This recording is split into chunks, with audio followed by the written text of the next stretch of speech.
ceasefire groups and non-ceasefire groups. There will be a united front against dictatorship in terms of political and military opposition. Okay, so that will that in any way assert the NDF? The NDF will remain because the NDF is the bridge between the ethnic forces and the democratic forces.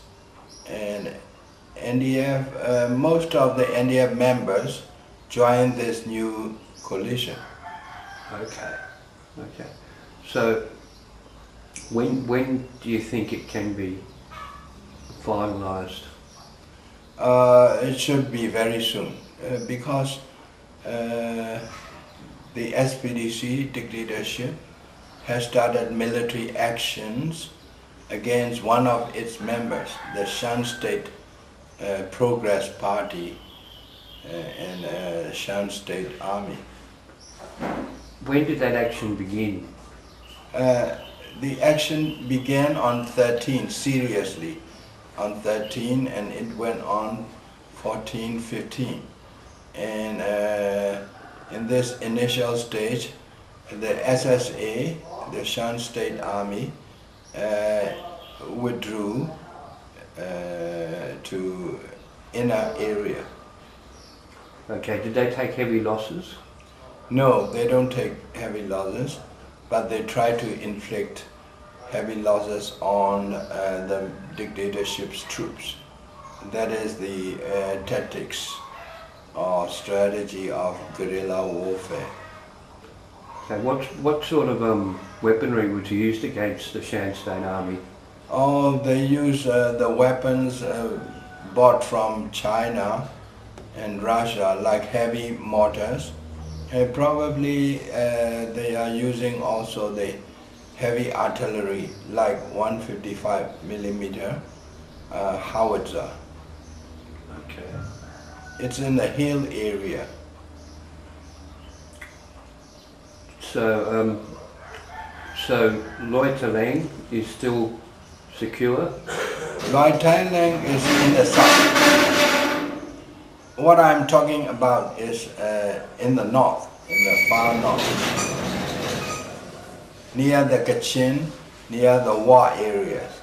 So we guess that very soon this dictatorship's troops will run into the war troops.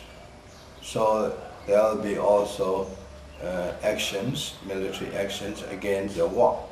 So that would be the spreading of the military activities in that area.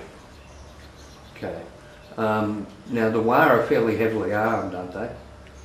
They are heavily armed. They have a large number of troops, and they are well trained. I don't know whether they are familiar with the guerrilla warfare or not. In guerrilla warfare, you don't hold any territory permanently. You always try to lure the enemy deep into your territory and attack it. Okay. What about actions in Karen State at the moment? The action is small-scale guerrilla warfare has been going on since the end of the election with the participation of the Democratic Karen Buddhist Army. Okay, is there any large SPDC offensive against the Karen at the moment? Well, they try to bring in more troops, more supplies, but as you know, the guerrilla warfare, you can hardly find a big target to launch a big offensive. So they are taking heavy casualty, while the Karen has very, very light casualty on their side. This The new ethnic body, I'd just like to go back to that for a minute. Is there a possibility of that body forming a parallel government? Not the ethnic body alone, it cannot.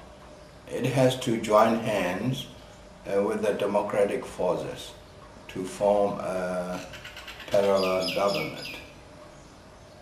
Is that likely to happen? Yes, we have to strive for that. We have to try and form at least something like umbrella organization or better understanding between the two with agreements so as to form a parallel government. What sort of time frame will we be looking at for that? For that, we are looking at about 3 or 4 months.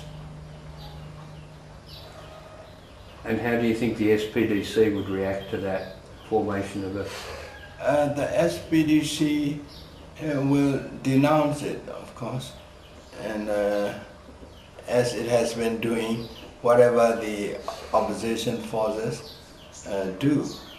It will denounce it and it will try to launch bigger offensive, but it will have to expend a lot of resources. There will be a lot of casualty, and there can be mutiny in their own army, and there can be, if they did that, there can be another mass uprising similar to 1988 because mass uprising of people's power activities we see in the Middle East. So that can come to Burma. Okay, so you're drawing hope from Egypt and... Sure, yes. We look at the mass movement and the people inside also will be looking at that. Do you think in the instance of that, international forces may come to your assistance? They should have come long time ago. We have been asking for humanitarian intervention at least, because the SPDC troops have been practicing scorched earth policy, the so-called 4 cuts. In actual practice, it's scorched earth against the ethnic nationalities like the Karen who carry on, who have to carry on resistance in self-defense. And they burn down all the villages. Not only that, they destroy the livelihood of the civilians, and they destroy the food stocks and the domestic animals like cows, pigs, even chickens. They looted for food. Okay, so they're basically stealing the food to survive, or? Yes, that is the policy, you know. They were ordered to live on the land, take whatever they want from the people and destroy the livelihood. At least they want to drive out the ethnic peoples. That's why we have so many refugees in Thailand. Do you think with the latest offensives there are likely to be more refugees coming to Thailand? Yes, some more, but not a big influx, because there are few people left, and those left remaining are in deep jungle. They don't want to come here. They prefer to hide in their own areas. And the big problem will be on China border side. The place now they started actions against the Shan and later it will be the Wa. Those areas have China as a border. They are very close to Burma-China border. What about the Kachin? Kachin is the farthest north. Their area is farthest in the north, and they want to, try their best to settle the problems politically, but it seems that it's not going to happen.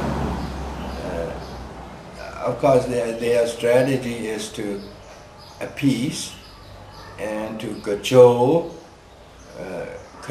the military dictatorship. But it seems that after they refused to transform to border guard force,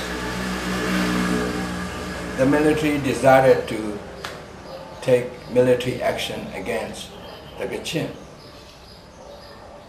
And what long-term effect do you think that will have on the Kachin attitude towards the SPDC? Well, the Kachin, they were the first, more or less the first, those who made ceasefire, believing that they would get favorable terms from the military dictatorship. But that didn't happen. And they still hope that the military dictatorship can be cajoled into settling the problem peacefully. But that will not happen. You mean given on its previous performance? Yeah, the past records show that the military dictatorship is the most arrogant, the most self-conceited entity. And of course, in their strategy and tactics to lure the ethnic nationalities, they will use flattery, they will use cajolery, but they will use lies to get them to surrender their weapons. But once they surrender, they take control, complete control of the ethnic nationalities. So there can be no trust. We cannot trust this military dictatorship. The actual agenda of this dictatorship is to set up a military empire like the Burman Empire of the old days. It will be a military empire, and they want to control all the nationalities, the labor force, and the natural resources, above ground, underground. So that is what they want.